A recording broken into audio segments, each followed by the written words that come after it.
السلام عليكم، شلونش بنات؟ شلون صحتشن؟ قبل لا نبدي الفيديو نصلي على النبي. اللهم صل وسلم وبارك على نبينا محمد وعلى آله وصحبه أجمعين. ويانا بفيديو اليوم راح نقلي فلافل. أول خطوة قليناها وخليناها تشخل من الزيت، لأن تعرفون هي فلافل تشرب هواية زيت.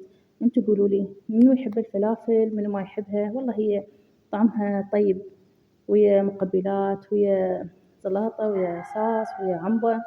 انتو قولولي شكو ماكو؟ ويا امتحانات طلابنا شلون يجاوبون بالأسئلة؟ أسئلة صعبة سهلة؟ إن شاء الله يسهلها كافة المراحل، اللهم آمين يا رب العالمين. بس يرادلهم دراسة على شوية تشجيع من الأهل، ودائما قووا ثقتهم بنفسهم شباب وبنات. قولوا لهم أنتوا لازم تكملون وإن شاء الله تنجحون. لا تسوون مقارنة بيناتهم، إذا ولد تقولون هذاك أحسن منك، وإذا بنية تقولون هذيك أحسن منك، وإذا ما طلعوا عفاء عادي. يقول لهم أهم شي تنجحون.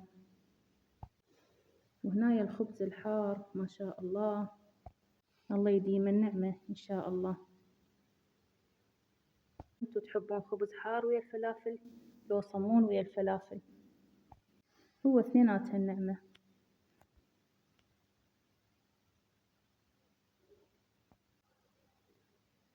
أهم شي واحد ياكل نعمة الله، ما بي أي شي، خير وبركة.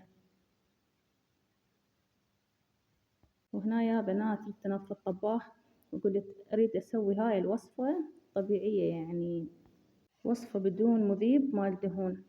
أول شي سائل مال الصحون، بعدين بيكربونات الصوديوم، وبعدين شنو؟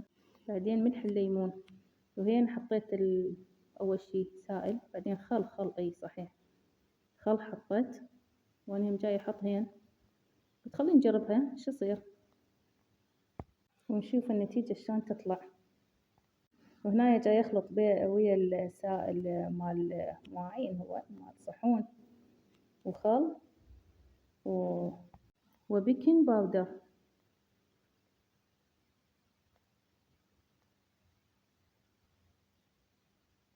وهنا خلطنا المكونات، بس بعد نضيف المكون الأخير حتى نجرب الوصفة بدون مضيف دهون، ونشوف الوصفة إذا نجحت وإذا ما تنجح. وإذا نجحت زين، وإذا ما نجحت نستعمل مكون متوفر بكل بيت.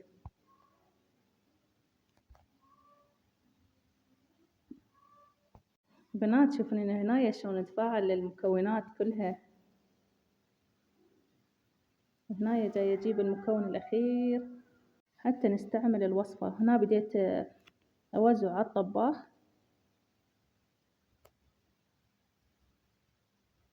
شوية شوية،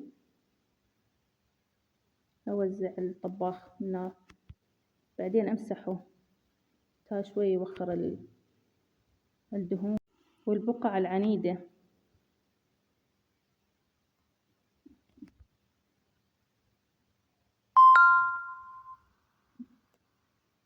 هنا مثل ما تشوفون أمسحه، أشوف إذا يوخر البقع أو لا. وهنا جاي أقول هاي أكو هناي ويا الطباخ أكو بقع عنيدة، فد مرة ما راح والله بالوصفة أمانة. هو زين يعني هناك نظفوا هذيك الصفايح، بس هاي عيون الطباخ شايفين هاي تصير هنا واقع عليها دهن قوي.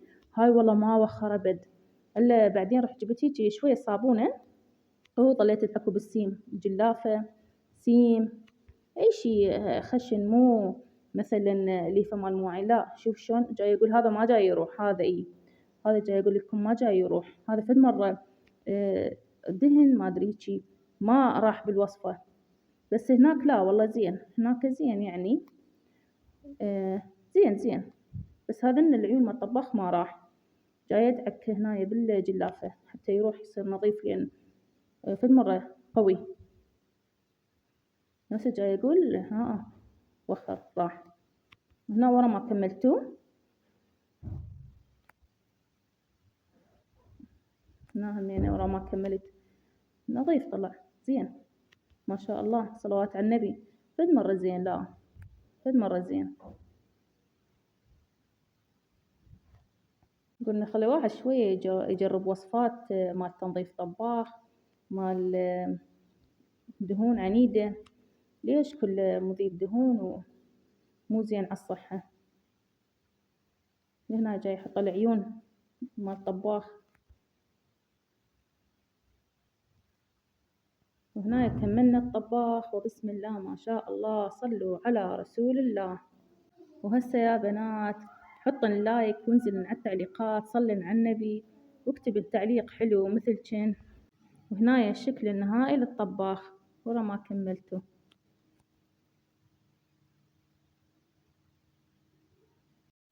وهنا الأجواء ممطرة ما شاء الله، تبارك الله، سبحان الله رب العظيم، سبحان الله وبحمده.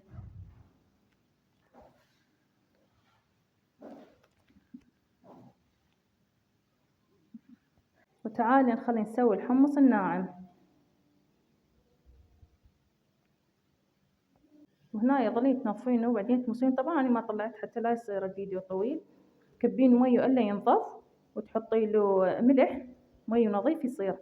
تحطي له ملح وبنات شوية تحطين سودة مو كثير، شوية ويا التنقيع تحطين سودة شوية.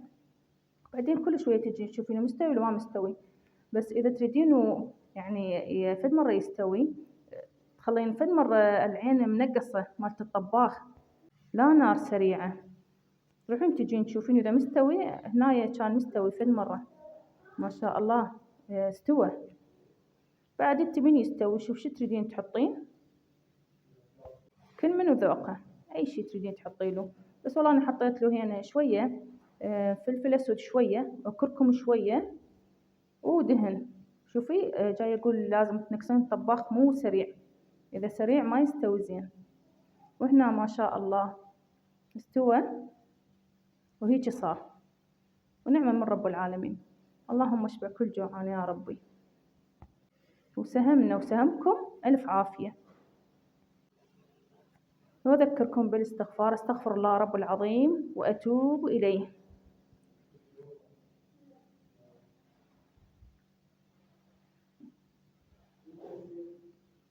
ومع ألف ألف سلامة.